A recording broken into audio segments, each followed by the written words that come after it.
Corbin here from Zoco Marketing. In today's video, we are going to be talking about the 7 harsh truths when it comes to Google Ads. These are truths that not a lot of people talk about, and I think it's important for you to understand if you are just starting out a new Google Ads account or starting advertising for your small business. A little background on myself. I've spent the last 7 years working inside of Google Ads and have managed literally millions of dollars inside of the platform. So I want to give you a heads up on some of the things that I think a lot of people don't expect when they start running Google Ads. So let's jump right into these harsh truths. The first harsh truth is that when you are first starting a Google Ads account, your minimum budget that I recommend is between $1,000 to $2,000. There are rare cases where you can get away with doing less than that, but most of the time, if you really want to be effective inside of Google Ads, you're going to have to commit at least $1,000 to $2,000 to begin with. And also with that $1,000 to $2,000, your mindset should not be to become profitable in that first month, but to learn as much as you can. There are lots of things that you need to be testing when you start running a Google Ads account, and chances are you aren't going to hit a home run the first time. On top of that, most of the Google bidding strategies utilize AI and algorithm bidding, which means you have to teach these algorithms how to find your customers and your target market. The average learning phase of a Google bidding strategy is 7 to 14 days. So even in that first 7 to 14 days, your goal is to just go through and train your bidding strategy, as strange as that may sound. So when you are first starting a Google Ads account, make sure that that is something that you are willing to be able to do, is to lose basically $1,000 to $2,000 just to collect data. The second harsh truth is the fact that average cost per clicks and the competition is rising every year. According to HubSpot, search advertising spend in 2021 was $144.8 billion compared to $58 billion in 2020. So a big leap in advertising dollars that is going towards search spending, essentially. More competition is entering the market every single day. And as a result, the average cost per click last year was $2.32, and this year so far is at $2.69 according to WordStream. So just expect when you start to run Google Ads every year, chances are your average cost per click is naturally going to go up. And now on to harsh truth number 3, and that is that the average conversion rate for Google Ads is 3.75%.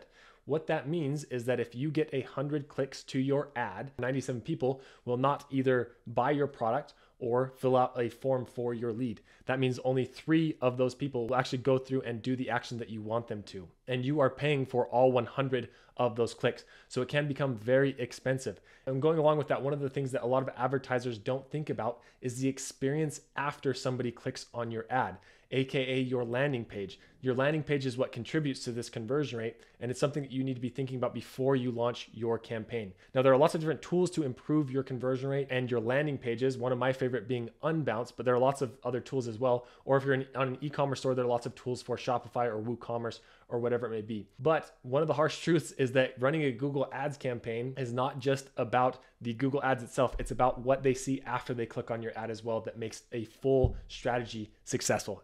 So don't run ads until you have a good landing page or a good website that you feel confident will actually capture leads or capture sales, because you don't want to be paying for traffic that isn't going to convert because your page sucks. And speaking of paying money, let's move on to harsh truth number 4. And that is the fact that Google's business goals are not the same as your business goals. At the end of the day, Google's goal is to get you to spend as much money inside of the platform as possible. Your goal is to get as much revenue for your business as possible at an efficient rate so that you can have profit. Unfortunately, Google sometimes gets you to spend more money than you need to in order to accomplish your goals. There are lots of different little settings that Google has inside of the platform that can go through and trick you to spend more money. And there are also lots of different settings that if you set them up the wrong way, even with Google trying not to trick you, that can spend a lot of money as well. To name a few of these settings, just so you are aware of them and to look out for them when you come across them, here are a few.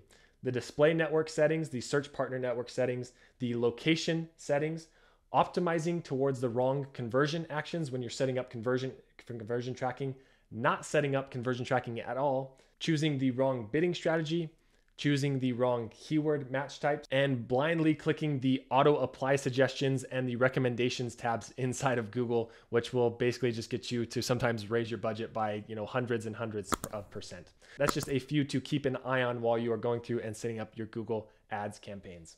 Now on to Harsh truth number 5, and that is the fact that not every search query on Google is monetizable. And what I mean by that is not every search query you can go through and put an ad on the top page of Google. And I think WordStream said this best, is that they found in a survey that 1 in 4 search queries are navigational, meaning people are going to navigate to a specific site, and 68% were informational. So people going to find specific information, which if you do the math, that leaves 7% with commercial intent. And as a result, Google's algorithms are really good at identifying when there is commercial intent and showing ads only in that 7% of search queries.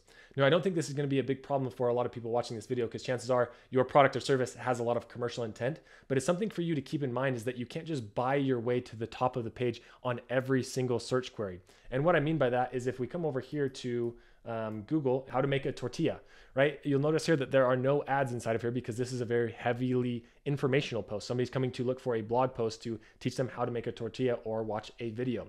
So something for you to keep in mind. Like I said, I don't think it's going to affect a lot of people here, but something good to know. Harsh truth number 7 is that bots and competitors can go through and click on your ads. There are a lot of bots on the internet that can go through and click ads.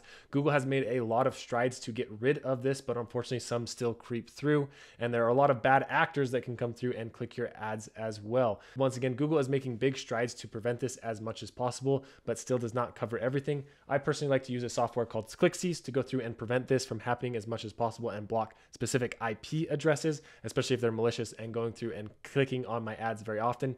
But it is a harsh truth to know that there are bots out there that could be clicking your ads and wasting your money, and competitors can also be going through and clicking on your ads and wasting your money. And now on to the 7th and final harsh truth. Competitors can bid on your brand name, and Google is totally okay with that. And vice versa. You can bid on your competitor's brand name, and that's totally fine. What is not okay is for your competitors to put your brand name inside of the ad text. If they do that, that's against Google policies. But as far as them bidding on yourbrandname.com or whatever it may be, that's totally allowed. Now, I know this can be difficult to swallow, because you put so much blood and sweat and tears into building up your brand, only to have a competitor maybe with more of a budget come in and bid on top of that and show up in that first results. But unfortunately, that's the harsh reality of Google. Now, like I said, if they are using your brand term inside of their ad at all, you can flag that to Google and it will be removed. But besides that, there's nothing else you can do but bid on your own brand name and bid higher. This creates bid wars on people's brand names, and hence gets Google more and more money. That's why they encourage it. So that is another harsh truth that I know is sometimes hard to swallow for companies to think that Google will allow that, but they do. And that concludes the 7 harsh truths when it comes to Google Ads. If you want to learn more about Google Ads and how not to waste money, I encourage you to check out this video right here, and we'll see you in the next one.